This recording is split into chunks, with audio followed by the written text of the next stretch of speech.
دین اسلام میں اگر اختلاف کسی مسئلے میں واقع ہو جائے اس مسئلے میں حل تقلید کرنا ہے یا کوئی اور بھی دین نے طریقہ بتایا ہے؟ اور الحدیث ایک ایسی جماعت ہے جس کے کوئی اصول نہیں ہے، جس کی کوئی تاریخ نہیں ہے، اور یہ اجماع کے مخالف ہیں اور خود ہی ایک دوسرے کے بڑے مخالف ہوتے ہیں، ان کا کوئی اصول ہی نہیں ہے۔ جو انسان قرآن اور حدیث کی دعوت دے رہا ہے تو اس کو اتنا لوگوں کے سامنے ملائن کر دیا جائے کہ یہ شخص قرآن و حدیث کی دعوت دے کیوں رہا ہے، یہ کسی ایک شخصیت کی دعوت کیوں نہیں دے رہا۔ اہل الحدیث کا ایک سیدھا سادہ منہج تھا، جو اللہ اور اس کے رسول کے فرمان میں سیدھی سی بات ہے کہ یہی چیز تو وہ مشرکین تھے جو اس کو پڑھ کر سمجھ کر ایمان لے کر آئے تھے۔ اب آپ کہہ رہے ہیں یہ تو مشکل ہے، تو عام آدمی سمجھ نہیں سکتا، وہی عام لوگ تھے جو پڑھ کر اسلام لائے تھے۔ بڑا افسوس ہوتا ہے کہ ایک اگر کوئی جاہل آدمی ہو وہ یہ بات کرے کہ جی یہ وکٹورین ہے اور انگریزوں کے دور سے نکلے ہیں، تو یہ تو چلے ہم ایک آدمی کو سوچ کے نظر انداز کر دیں، لیکن ایک عالم ہو، پڑھا لکھا ہو، اور وہ یہ بات کر دے کہ جی یہ بھی آج کے دور کی پیداوار ہیں، تو یہ ہمیں پھر اسی طرف لے کے جاتی بات کہ یا تو تعصب میں اس قدر جرأت کر دی جاتی ہے یا پھر علم نہیں ہے۔ صحابہ کرام کا بھی یہی انداز ہوا کرتا تھا، اپنی ایک رائے کے مقابل میں جب حدیث ملتی، متعدد واقعات ہیں، تو وہ فوراً سے اپنی رائے کو چھوڑ دیا کرتے ہیں۔ ہم بھی اسی رائے کی دعوت دے رہے ہیں کہ اگر ایک رائے ڈیولپ ہو گئی کسی خاص دلائل کی روشنی میں، جب آپ تک اس سے بہتر اور مضبوط بات آتی ہے آپ اپنی رائے کو چھوڑ دیں گے۔ یہ نہیں کہیں گے نہیں چونکہ میں تو فلاں رائے کا قائل ہو چکا تھا کسی کی تقلید کے نتیجے میں، تو اب کچھ بھی ہو جائے میں نے اس سے باہر نہیں نکلنا۔ ان ائمہ کو ہم لیتے ہیں، ذکر کرتے ہیں، کیونکہ انہوں نے نصوص ساتھ میں ذکر کی ہیں اور ہم نصوص کو ذکر کرتے ہیں۔ ہمارے یہاں کوئی ڈیولپ ہم نے لوگوں کو فقہ کے ساتھ جوڑا ہی نہیں۔ ہم سے سوال ہوتے ہیں آپ کی فقہ کہاں ہے، اگر اسی طرح ہم کراس کوشچن میں ایک سوال کر دیں نا، الزامی جو سوال ہوتا ہے آپ کے محدثین کہاں ہیں۔ زیادہ تر جو ہیلے کے باب میں جب ہم دیکھتے ہیں کہ پہلے اپنے اوپر سختی کر لی جاتی ہے اور پھر سختی کرنے کے بعد پھر لوگوں کو ہیلے بتائے جاتے ہیں، اس کے دو فائدے ہو جاتے ہیں۔ ایک فائدہ یہ ہوتا ہے کہ لوگ آپ کی طرف مجبور ہو گئے، لوگوں نے آپ کے پاس ہی آنا ہے، ان کو پتہ ہے کہ یہ پریشانی ہے، آپ اس پریشانی میں کہاں جائیں، اور لوگوں کو پتہ ہے کہ یہ حضرت صاحب ہمیں کچھ نہ کوئی طریقہ بھی نکال کے دے دیں گے۔ حلالہ امام شافعی کہتے ہیں کہ کوئی بھی شخص ایسا نہیں ہے جس سے اللہ کے نبی صلی اللہ علیہ وسلم کی سنت مخفی نہ رہے، تو جب بھی میں کچھ کہوں یا کوئی اصل بیان کروں اور اس میں آپ صلی اللہ علیہ وسلم کی تمہیں بات اس کے خلاف مل جائے تو وہ بات ہوگی درست جو اللہ کے نبی صلی اللہ علیہ وسلم نے کہی ہے، اور وہی میرا قول ہے۔ ہمیں ایک بلیم کیا جاتا ہے کہ تم لوگ چار مذاہب سے الگ ہو گئے، تو چار بھی تو اختلاف کا نتیجہ ہے کہ یہ اللہ اس کے رسول نے چار کا نمبر ہمیں دیا ہے۔ ریت کے ذرات کے برابر لعنت اس شخص پہ جو ہمارے امام ابو حنیفہ کی بات کو رد کر دے۔ یعنی کتنی بڑی جسارت ہے کہ آپ اس قسم کی باتیں کر جاتے ہیں تقلید کے تعصب میں آ کر۔ یعنی آپ نے ائمہ ثلاثہ کو کہاں چھوڑا؟ امام حنیفہ خود فرماتے ہیں کہ میں کسی تابعی کی تقلید نہیں کرتا کیونکہ وہ بھی رجال ہیں، وہ بھی انسان ہیں، ہم بھی انسان ہیں۔ تو اس کا مطلب کیا ہوا کہ وہ کیا تابعین کی تعظیم نہیں کرتے یا ان کا احترام نہیں کرتے؟ اس کا ہرگز یہ معنی نہیں ہے۔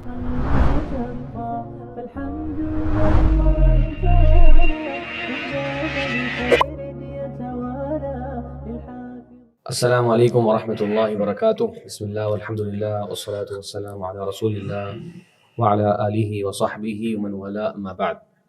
ناظرین اکرام، اسلام فوڈ کے پلیٹ فارم سے میں آپ کے سامنے علم ٹاک کے ایک نئے پروگرام کے ساتھ حاضر ہوں۔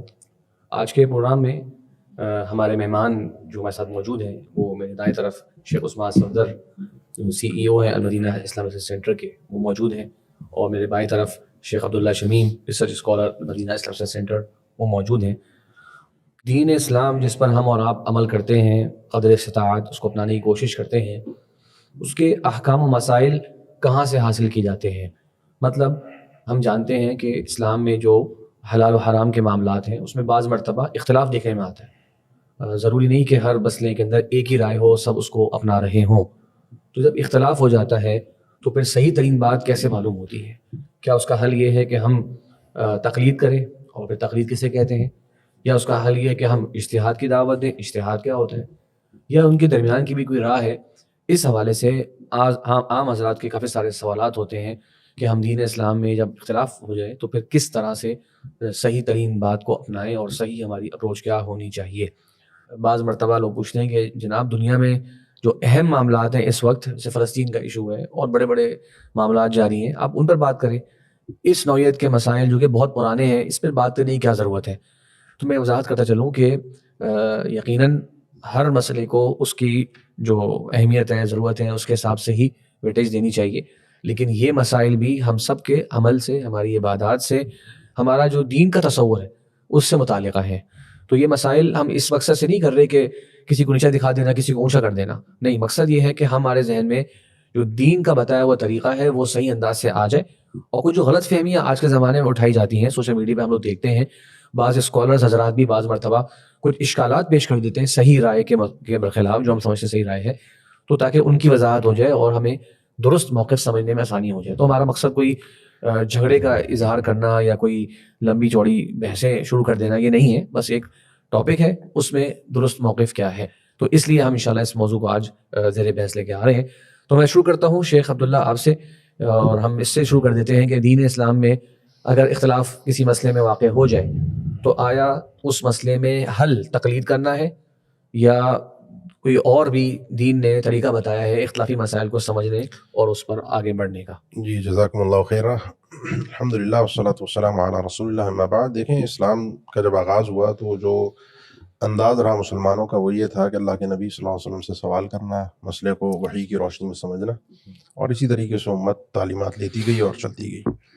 اور پھر قرآن مجید نے بھی ہمیں سورہ نساء میں اس چیز کی تعلیم دی، یا ایھا الذین آمنوا اطیعوا اللہ واطیعوا الرسول واولی الامر منکم. ایمان والو، اللہ کی بات مانو اور اللہ کے نبی صلی اللہ علیہ وسلم کی بات کو مانو. اور جو اولو الامر ہیں اس میں دونوں طبقات آتے ہیں، علماء بھی اور حکمران بھی. لیکن اگر تمہارا آپس میں کہیں اختلاف ہو جائے، آپس میں ہو جائے حکمران کا رعایا کے ساتھ یا علماء کے ساتھ یا علماء کا آپس میں، فإن تنازعتم فی شیء فردوه إلی اللہ والرسول، تو اس کو اللہ اور اس کے رسول کی طرف لوٹانا ہے. اس میں پھر کسی تیسرے شخص کا کوئی نام نہیں ہے، کیونکہ اختلاف جب امت کے درمیان ہو رہا ہے تو حل اللہ اور اس کے رسول کا فرمان ہوگا. اللہ تعالیٰ نے اپنے عبادت کے لیے، اپنے تک پہنچنے کے لیے اللہ کے نبی صلی اللہ علیہ وسلم کو بھیجا ہے. آپ کے فرامین بھی وحی ہیں اور اسی کے ذریعے لوگوں کو جوڑا گیا ہے اللہ کے ساتھ. صحیح. بعد میں چل کر ایک یہ جو ہمارے ساتھ جو بنیادی مسئلہ جو اختلاف یا زیر بحث آتا ہے کہ جی تقلید اجماعی مسئلہ ہے اور امت کا اجماع ہے تقلید کی جائے چاروں ائمہ میں سے کسی کی، اور اس کے بغیر کسی مسلمان کا رہنا جائز نہیں ہے. تو اور اس کے لیے پھر قرآن و حدیث سے دلائل بھی دیتے ہیں عام آدمی کو. میں تھوڑا سا اس کو وضاحت آپ لوگوں کے لیے دوں گا کہ پہلے یہ سمجھ لیں تقلید کا جو معنی اور مفہوم ذکر جو کیا جاتا ہے، جو تعریف کی جاتی ہے، عام آدمی، ناواقف آدمی، بالکل جاہل کورا، وہ کسی عالم سے مجتہد سے سوال کرے بغیر دلیل کے، اس کی بات کو اس نے لینا ہے. اور یہ بالاتفاق سب نے ذکر کیا، بس اتنا ہے کہ پرانے اصولیوں نے تھوڑا سا ایک اختلاف رکھا ہے کہ قبول قول الغیر بلا حجت یا بلا معرفت حجت یا بلا معرفت رجحانی دلیلی، یہ ایک تھوڑی سی دقیق بحث ہے جس میں ہم نہیں جانا چاہتے. المہم یہ ہے کہ عام آدمی کو بغیر دلیل کے اس کی بات کو ماننا ہے، قبول قول غیر بلا دلیل، بلا دلیل یا بلا معرفت. صحیح. المہم یہ ہے کہ امتی کے ساتھ بندے کو جڑنا ہے، صحیح. وہ مجتہد کی بات کو لینا ہے. اور یہی امت میں اب ایک اجماع آ گیا ہے، اور اہل حدیث اس کی چونکہ مخالفت کرتے ہیں تو یہ اجماع کے مخالف ہیں اور امت کے بالکل کوئی اپوزٹ چل رہے ہیں. جزاک اللہ خیر، بارک اللہ فیک. شیخ اس میں ایک بڑی آپ کی بات میں ہی یعنی کہ امام ابن عبد البر رحمہ اللہ کا شیخ بڑا زبردست اکیلے مکالمہ ہے. وہ ایک ایسے تقلید کرنے والے سے سوال کر رہے ہیں کہ آپ تقلید کیوں کر رہے ہیں، تو وہ جواب ہی دیتا ہے کہ کیونکہ کتاب اللہ اور سنت رسول کو میں سمجھ نہیں سکتا، تو میری سمجھ میں یہ نہیں آتے، تو میں اس لیے تقلید کرتا ہوں. تو انہوں نے کہا کہ تو تقلید کسی کر رہے ہیں؟ بول رہے ہیں کسی امام کی کر رہا ہوں تقلید. تو کہا کہ ان کی تقلید ہی خالی کیوں کر رہے ہیں؟ تو انہوں نے جواب دیا کیونکہ انہیں سب سے زیادہ علم ہے، سب سے عالم ہے. تو یہ تو دلیل کا متقاضی ہے کہ آپ کہیں کہ وہ سب سے عالم ہے، اور اگر آپ کو یہ بات جانتے ہیں کہ وہ عالم ہے تو پھر تو آپ تقلید کر ہی نہیں رہے، یہ تو آپ نے دلیل سے ثابت کرنا ہے نا عالم ہے. تو پھر انہوں نے جواب دیا کہ پھر وہ جواب اس کا ہی دے گا، یعنی یہ بات تو نہیں چلی کہ میں دلیل کے ساتھ بتا سکتا ہوں، قطعی دلیل کے ساتھ کہ وہ عالم ہے. تو میں یہ جواب دوں گا کہ جناب کیونکہ ان سے پہلے بھی جو گزرے ہیں وہ بھی یہی بات کرتے آئے ہیں. تو اس کا مطلب امام ابن عبد البر نے کہا کہ اس کا مطلب یہ کہ پہلو والے کی طرف جانا پڑے گا. اچھا، پھر پہلو والوں میں سے آپ ایک کو چنیں گے یا سب کو چنیں گے؟ اگر وہ کہے گا نہیں پہلو والوں سے میں ایک کو چنوں گا، تو انہوں نے کہا کہ پھر اس کا مطلب یہ باقیوں کو کس اساس سے آپ نے چھوڑ دیا. یعنی وہ بتانا ہی چاہ رہے تھے کہ انسان جب ایک بعد والے امام کی تقلید کی طرف آتا ہے تو وہ اگر آپ اس کے ساتھ جائیں نا کہ یہ کیوں اس کو ہی چنا گیا ہے، تو وہ جواب کبھی بھی نہیں دے سکتا یہاں تک کہ وہ واپس آ جائے کہ اصل فیصل جو ہے مسئلے میں وہ کتاب اللہ سنت رسول ہے. جب تک وہ نہیں آئے گا کسی بھی شخص کے اوپر ایسا ممکن نہیں ہے کہ آپ اس کو سب کو مجبور کر دیں کہ جناب مانو کہ میں فلاں امتی جو کہ صحابہ تک بھی نہ ہو. یعنی وہ تو کہتے ہیں حتیٰ کہ صحابہ کے درجے میں بھی آپ جا کے کسی ایک کی بات کوئی قول اخیر قرار دے دیں یہ ممکن نہیں ہے، کیونکہ ہو سکتا ہے باقیوں نے ان کے خلاف بات کی ہو اور آپ کو نہ پتا ہو. تو پھر تقلید کا مطلب کیا ہوا؟ حق تک تو پھر ابھی آپ نہیں پہنچے، عالم تک جو ہے پہنچنے کی دعویٰ ہی ہے، خالی وہ ہے تو نہیں. چلے خیر، لطیفہ اس پہ جی لطیفہ ایک بتا دوں کہ تقلید کی تعریف یہ کی گئی کہ بغیر دلیل کے عام آدمی کا مجتہد سے سوال کرنا اور بغیر دلیل مطالبے کے ماننا. یہ بات اس کو سمجھانے کے لیے بغیر دلیل کے پھر قرآن سے دلیل دی جا رہی ہے کہ یہ دلیل ہے اور تم نے باقی مسئلوں میں بغیر دلیل کے مان رہے ہیں. یعنی یہ دلیل آپ اس کو سمجھا رہے ہیں پہلے، یہ دلیل اللہ نے کہا ہے، صحیح ہے. اور پھر باقی مسئلوں میں پوچھنا نہیں دلیل کا. مطلب عجیب ایک وہ ہے کہ یعنی ایک مسلمان بغیر قرآن و حدیث کے چل ہی نہیں سکتا. یہ اصل نقطہ اختلاف ہے. اللہ تعالیٰ نے اپنے ساتھ جوڑنے کے لیے ہمیں قرآن دیا ہے, حدیث دی, اور اس کو آسان بنایا سمجھنے کے لیے, اور لوگ سمجھتے بھی ہیں. اب اس میں تھوڑے سے میرے ساتھ ٹیکنیکلی آئیے گا. جو دلیل ہمیں دی جاتی ہے تقلید کرنے کی, وہ قرآن مجید کی ایک آیت 2 مقامات پہ مختلف الفاظوں کے ساتھ ہے. الفاظ آخر میں ایک ہی جو مستدل آیت ہے کہ وما ارسلنا قبلک الا رجالا نوحی الیہم فاسألوا اہل الذکر ان کنتم لا تعلمون. اس سورہ انبیاء میں آیت نمبر 7 ہے کہ ہم نے آپ سے پہلے جو بھی لوگ بھیجے ہیں وہ مرد تھے, ہم نے ان کی طرف وحی کی, اگر کسی کو اعتراض ہے, کوئی مسئلہ ہے تو فاسألوا اہل الذکر, اہل ذکر سے پوچھو اگر تم نہیں جانتے. یہی آیت سورہ نحل میں 14ویں پارے میں ہے, آیت نمبر 43 اور 44 ہے. اس میں بھی الفاظ بس یہی ہیں, وما ارسلنا من قبلک الا رجالا نوحی الیہم فاسألوا اہل الذکر ان کنتم لا تعلمون بالبینات والزبر. ہم نے آپ سے پہلے رسول بھیجے, ان کی طرف ہم نے وحی کی, کسی کو نہیں سمجھ میں آ رہی بات, کوئی اعتراض ہے تو فاسألوا اہل ذکر سے پوچھو اگر تم نہیں جانتے. اب پہلے ہم آیت کو سمجھتے ہیں, اور بالبینات والزبر, یہ جو سوال ہوگا, یہ جو جواب ہوگا, یہ جو وضاحت ہوگی, یہ بینات اور زبر دلائل کے ساتھ اور اللہ کی وحی کے ساتھ ہوگی. اس آیت میں بات کس چیز کی گئی ہے؟ ایمان کی, اللہ کے نبی صلی اللہ علیہ وسلم کی جو عقدی مسئلہ ہے. اس میں اہل الذکر سے کس سے پوچھنا ہے؟ مراد مشرکین ہے کہ بھئی تمہیں نہیں پتا, تو اہل ذکر یعنی اہل کتاب, ان سے پوچھو کہ پہلے رسول آئے ہیں, ایسا کوئی نئی چیز نہیں ہے کہ اللہ کے نبی صلی اللہ علیہ وسلم کوئی نئے رسول آ گئے, پہلے آتے رہے. یہ ایمانی مسئلہ ہے, اہل کتاب سے پوچھو اگر تمہیں علم نہیں. اب آئیے, جو ہمیں تقلید کی دعوت دینے والے لوگ ہیں, وہ اس آیت میں جب ہمیں کہتے ہیں کہ اس آیت میں اللہ نے کہا تقلید کریں, اللہ نے سوال کا کہا ہے, تقلید میں اور سوال میں فرق ہے. تقلید, آپ نے تقلید کی تعریف کی, عام آدمی بغیر دلیل کے مانے گا, بغیر دلیل کے پوچھے. اللہ نے تو نہیں کہا, اللہ نے تو کہا بالبینات والزبر, دلائل کے ساتھ پوچھنا ہے, اور اگر علم نہیں ہے تو پوچھنا ہے. اور مسئلہ کون سا ہے؟ عقیدے کا, اللہ کے نبی صلی اللہ علیہ وسلم پہ ایمان لانے کا. اب جب ہم آتے ہیں ان کے پاس, جی جو تقلید کرتے ہیں امام حنیفہ کی, امام شافعی کی, جو خاص طور پر اشاعرہ ماتریدیہ ہیں, تو وہ کہتے ہیں ایمانیات میں تقلید حرام ہے. ایمانیات میں تقلید حرام ہے. جس مسئلے میں جو صورت مذکور آیت میں صورت منصوصہ جو تھی, جس صورت پر نص ہے, وہ ہے عقدی مسئلہ, اس میں تقلید حرام ہے. اور اس میں جو بات کی جا رہی ہے, ہم کہہ رہے ہیں اس کو ہم تقلید کے لیے لیں. اور عقائد میں تقلید نہیں ہوگی, قطعیات میں تقلید نہیں ہوگی, نماز روزہ یہ سب کو پتہ ہے. بھائی کیسے پتہ ہے آپ کو؟ اگر عام آدمی ہو تو قرآن و حدیث پڑھ نہیں سکتا, تو وہ تو پوچھے گا ہی کسی عالم سے, کسی امام سے, تو اس کو کیسے پتہ نماز فرض ہے؟ اس نے تو آج کل آپ دیکھیں کوئی عام بالکل جو بالکل کورے لوگ ہیں, ان کو کیسے پتہ نماز فرض ہے, حج فرض ہے, کیسے پتہ چلتا ہے ان کو؟ وہ سنا ہوتا ہے, کسی نے بھی قرآن سے خود جا کر نہیں پڑھا ہوتا. اللہ تعالیٰ کی معرفت ایمانیات کے مسئلے میں, اللہ تعالیٰ پر ایمان, اللہ کے نبی صلی اللہ علیہ وسلم پر ایمان, یہ کہتے ہیں براہین اور دلائل کے ساتھ. یعنی یہ مسئلہ ایک بڑا معروف ہے کہ تقلیدی ایمان جو ہے وہ قابل قبول ہے نہیں, ایک نزاع کا باعث ہے. لیکن جو صورت منصوصہ تھی اس کو انہوں نے باہر کیا, اور ایک ایسی چیز کو پہلے نمبر پر داخل کیا کہ جو اس مسئلے سے تعلق ہی نہیں رکھتی. نمبر 2, اللہ تعالیٰ نے دلائل کے ساتھ جوڑا ہے, انہوں نے کہا دلیل سے نہیں لینا. بات کو تھوڑا سمجھیے گا. نمبر 3 جو مسئلہ ہے کہ فاسألوا اہل الذکر, اللہ نے کہا اہل الذکر عام ہے. اور مزے کی بات یہ, احناف کے ہاں عموم کے, قرآن کے عموم کی تخصیص تو خبر واحد سے بھی نہیں کی جا سکتی, وہ تو کہتے ہیں نسخ ہوتا ہے. اور یہ قرآن کے عموم کی تخصیص اپنے زوم سے چاروں ائمہ کو لا کر کے, اہل الذکر سے مراد بس یہ 4 مذاہب ہیں, ان کے علاوہ کسی اور کی تقلید نہیں ہو سکتی, کیونکہ یہ مینج ہو گیا, یہ سب اسٹیبل ہو گئے. یہ کیسے بھائی؟ مطلب اگر یہ آیت تقلید پر ہی دلالت کر رہی ہے تو کوئی بھی جائے کسی بھی عالم سے, مسجد کے مفتی سے, اچھے عالم سے پوچھے کہ جی اس میں کیا کرنا ہے, اللہ نے تو یہ بتایا تھا. اور اگر اس مسئلے کو ہم لیتے بھی ہیں,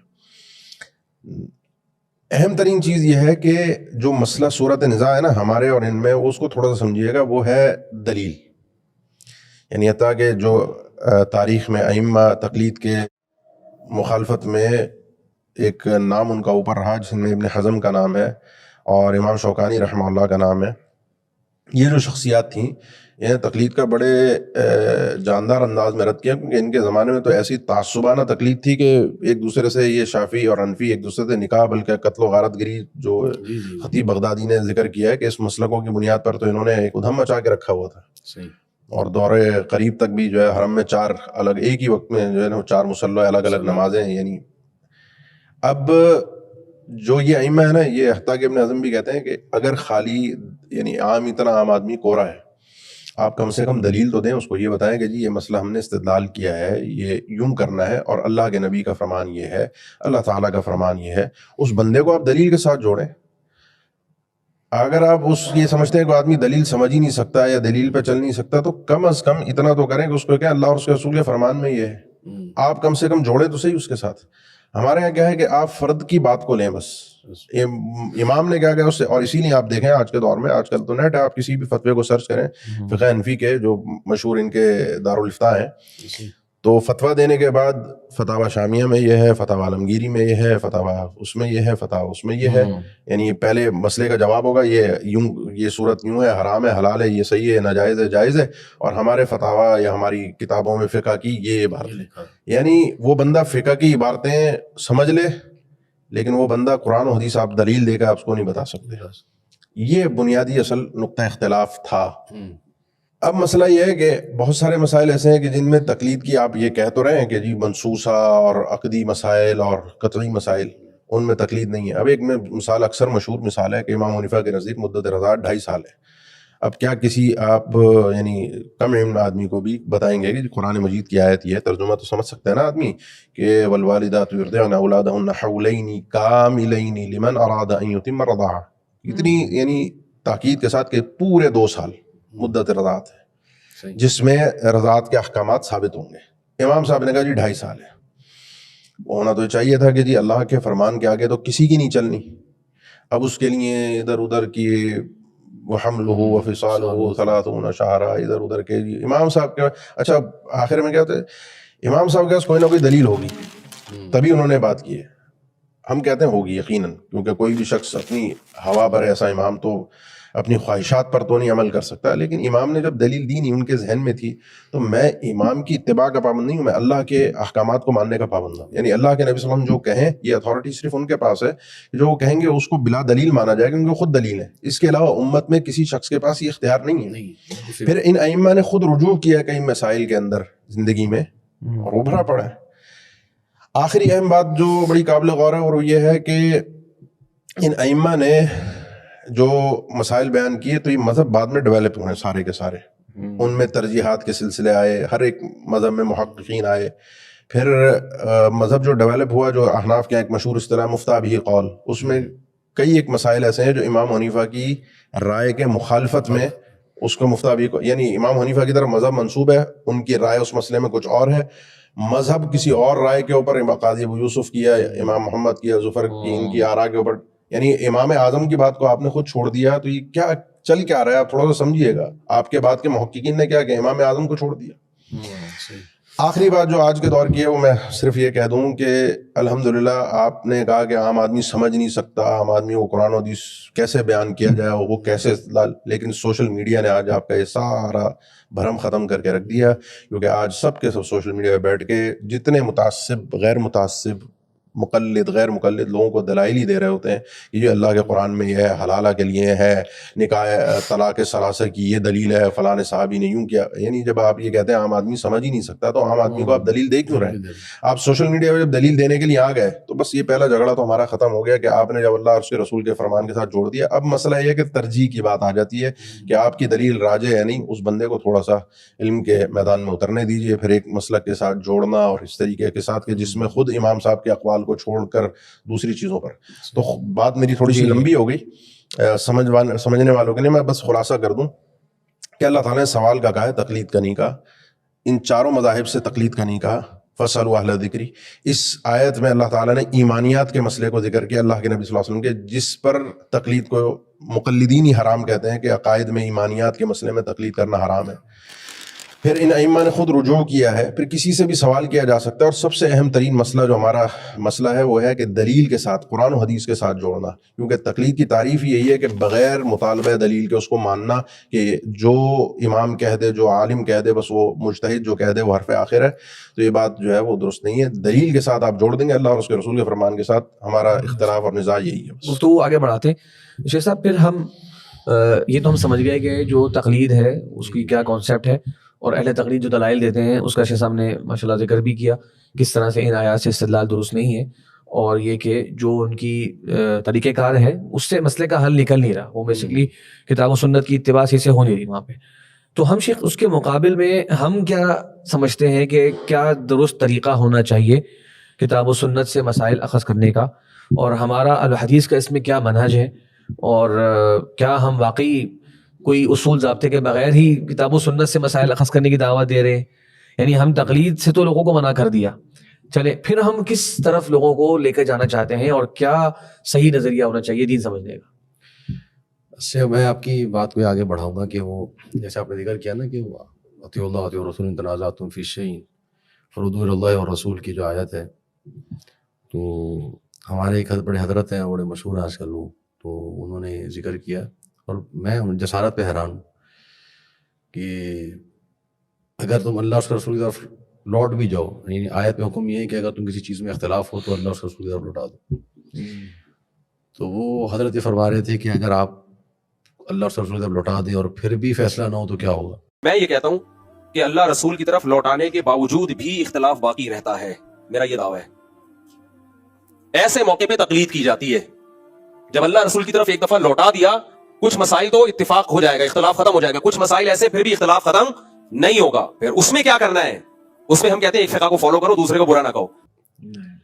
یعنی آپ کہنا یہ چاہ رہے ہیں کہ یہ جو اللہ تعالیٰ نے حکم دیا ہے یہ حکم ناقص ہے، نعوذ باللہ. اور بات وہی ہے جو ہم آپ کو بتا رہے ہیں کہ جب تک آپ کسی کی تقلید نہیں کریں گے آپ فیصلے تک نہیں پہنچ پائیں گے. یعنی آپ اس طرف لے کے جا رہے ہیں. اور پھر اہل الحدیث میں شیخ جو اعتراض جس کی طرف آپ نے اشارہ کیا وہ اعتراض یہی ہے کہ جی آپ اہل الحدیث ایک ایسی جماعت ہے جس کے کوئی اصول نہیں ہے، جس کی کوئی تاریخ نہیں ہے، یہ ابھی نکلے ہیں اور نئے اور اس طرح کی جو ہے وہ بات ہے، اور یہ اجماع کے مخالف ہیں، اور یہ تو ایک یعنی خود ہی ایک دوسرے کے بڑے مخالف ہوتے ہیں، ان کا کوئی اصول ہی نہیں ہے. یعنی بالکل ڈی گریڈ کر کے لوگوں کے سامنے رکھنا کہ جو انسان قرآن اور حدیث کی دعوت دے رہا ہے تو اس کو اتنا لوگوں کے سامنے ملائن کر دیا جائے کہ یہ شخص قرآن و حدیث کی دعوت دے کیوں رہا ہے، یہ کسی ایک شخصیت کی دعوت کیوں نہیں دے رہا. اور اس ملائن کرنے میں اور اس نفرت میں اتنا آپ جسارت پہ بڑھ جائیں کہ آپ جو جماعت کی ایک حقیقی تاریخ ہے اور جو واقعتاً ثابت ہے، یا تو آپ عالم نہیں ہیں، یا تو آپ کو پتہ نہیں ہے، یا آپ کو پتہ ہے اور آپ اس کو چھپا رہے ہیں. ورنہ حقیقت یہ ہے کہ قرآن و حدیث کی طرف دعوت دینے والے اہل الحدیث جو ہیں یہ لقب بھی کب سے چلا آ رہا ہے، اور جو اصل دین تھا جو صحابہ کے زمانے میں تھا، جو تابعین کے زمانے میں تھا، وہ کیا تھا؟ یہی دین تھا. امام ابو حنیفہ کے والد کس کی تقلید کرتے تھے اور ان کا اساتذہ کس کی تقلید کرتے تھے، تو یہ ساری باتیں ہمارے سامنے موجود ہیں. تو جو اصول اس زمانے میں چلا آ رہا تھا وہی اصول آج بھی چلا آ رہا ہے. اور اگر آپ علمی پیرائے میں بات کرتے ہیں کہ جی آپ کہیں کہ جی نہیں ہمیں آپ علمی پیرائے میں ثابت کریں گے، تو آپ عوامی بات کر رہے ہیں کہ جی صحابہ کے زمانے میں کیا تھا اور تابعین کے زمانے میں کیا تھا. تو علمی پیرائے میں میں چند چیزیں رکھنا چاہتا ہوں کہ اگر آپ کتابوں کی بات کرتے ہیں کہ جی اہل الحدیث کی فقہ کہاں تھی، یا الحدیث کب فقیہ بنے، یا یہ کب شروع ہوئے، تو بعض اہل علم نے اس کو ترتیب وار ذکر کیا ہے. مثلاً ایک ترتیب ذکر کی جاتی ہے کہ ابن قتیبہ دینوری ہیں رحمہ اللہ، ان کی کتاب المعارف کے نام سے، تو ان کی تاریخ وفات 275 ہجری ذکر کی جاتی ہے، یعنی تیسری صدی ہجری کا عالم ہے. وہ اپنے اس کتاب کے اندر فقہا اہل الحدیث اور فقہا اہل الرائے یہ دونوں ذکر کرتے ہیں. یعنی اس کتاب کے اندر معارف کے اندر انہوں نے باقاعدہ فقہا اہل الحدیث کا ایک باب قائم کیا ہے، اور ان کی وفات ہے 275 ہجری کی. اور فقہاء الحدیث کے اندر انہوں نے ذکر کیے ہیں، امام احمد کو ذکر کیا، امام ثوری کو ذکر کیا، امام اوزاعی کو ذکر کیا، امام مالک کو ذکر کیا کہ یہ فقہاء الحدیث میں شمار ہوتے ہیں. اور اس کے علاوہ کئی محدثین ہیں جن کو ذکر کیا گیا. امام بخاری، امام ابو داؤد رحمہ اللہ، امام زہیر ابن حرب، ابو خیثمہ، یہ وہ یعنی میں معذرت سے بات کاٹ رہا ہوں، صرف اتنا عرض کر دوں کہ اہل الحدیث کا تعلق حدیث کے ساتھ ہے. ضروری نہیں ہے کہ آپ کو ڈیولپ کوئی فقہ ملے، اور لوگوں کو اہل الحدیث نے شروع سے کوئی منظم جوڑ کے مسائل نکال کے اور وہ سیٹ کر کے تقلیدی روش پہ رکھا ہی نہیں، ان کو جوڑا ہی دلائل کے ساتھ. اب آپ کہتے ہیں بعض لوگ ہمیں تنزیہ امام ابو حنیفہ کی تقلید کرتے ہیں، امام بخاری کی تقلید کرتے ہیں. تو امام بخاری نے تو جو بھی ترجمۃ الباب قائم کیا اس کے بعد حدیث پیش کی. وہی نقطہ نزاع یہ ہے کہ ان کا استدلال قرآن و حدیث کے ساتھ موجود ہے. اتنی سی بات ہم کر رہے ہیں. ایسے ہی بالکل یہ بات مطلب یہ سارے محدثین جو ہیں وہ اسی نہج پر چلتے رہے. اہل الحدیث کی فقہ ڈیولپ ہی ایسے ہوئی ہے، فردی مسائل کے اوپر، فردی سوالات کے اوپر، فردی تصورات کے اوپر اپنے اصول ڈیولپ کر کے ایسے مسائل گھڑنا کہ جو حقیقت میں وجود ہی نہیں رکھتے، اس کو تو سلف صالحین نے بڑا ناپسند کیا، اور اس بنیاد پہ جو فقہ ڈیولپ کی گئی آگے چل کے لوگوں کے لیے کس قدر وہ مسائل کا باعث بنی ہے اور آج تک پریشانی کا باعث بنی آ رہی ہے۔ اور الحدیث کا ہمیشہ سے روش رہی ہے کہ جو حقیقی مسائل ہیں ان کو حدیث کی روشنی میں اس کو واضح کیا جائے۔ آگے بڑھتے ہیں کسی طریقے سے ایک کتاب ہے الفرق بین الفرق، یہ عبد القادر قاہر بن طاہر البغدادی، 429 ہجری میں ان کی وفات ہے۔ انہوں نے اسی طریقے سے فقہاء الحدیث فقہاء الرائے الگ الگ ذکر کیا۔ اسی طریقے سے الملل والنحل، یہ شارستانی ہے، 548 ہجری ان کی وفات ہے۔ انہوں نے فقہاء الحدیث کا الگ سے پورا چیپٹر قائم کیا جس میں سینکڑوں انہوں نے علماء ذکر کیے۔ ابن خلدون بڑا معروف نام، ان کا مقدمہ ابن خلدون معروف ہے، تو وہ اپنے مقدمے میں ذکر کرتے ہیں 2ری صدی ہجری میں، کہتے ہیں کہ فانقسم الفقہ علی طریقتین، یعنی 2ری صدی ہجری میں کہہ رہے ہیں کہ فانقسم الفقہ علی طریقتین، طریقۃ اہل الحدیث و طریقۃ اہل الرائے، کہ 2ری صدی ہجری میں یہ تقسیم ہو چکی تھی۔ تو اہل الرائے کا آغاز کب ہوا ہے؟ اہل الرائے کا آغاز ہوا امام ابو حنیفہ سے۔ اہل الحدیث کا آغاز کب ہوا؟ اہل الحدیث کا آغاز اس سے پہلے ہوا۔ یعنی معنی یہ کہ تقسیم جو ہے وہ ایک ساتھ وجود میں نہیں آئی، پہلے ایک سلسلہ چل رہا تھا، رائے والے بعد میں آئے، تو اس وجہ سے یہ تقسیم جو ہے وہ مارد وجود میں آئی، ورنہ پہلے طریقہ الحدیث چل رہا تھا۔ اچھا، اسی طرح ایک بر صغیر کا معروف شخصیت، معروف نام ہے شاہ ولی اللہ رحمہ اللہ دہلوی، ان کی کتاب حجۃ اللہ البالغہ معروف ہے، اور اس کے اندر انہوں نے باب ذکر کیا باب الفرق بین اہل الحدیث و اصحاب الرائے۔ اب اس میں انہوں نے فرق ذکر کیا کہ اہل الحدیث کا اصحاب الرائے کا کیا فرق ہے، جس میں بہت سے نمایاں فرق جو ہے وہ استدلال کے تعلق سے ہیں۔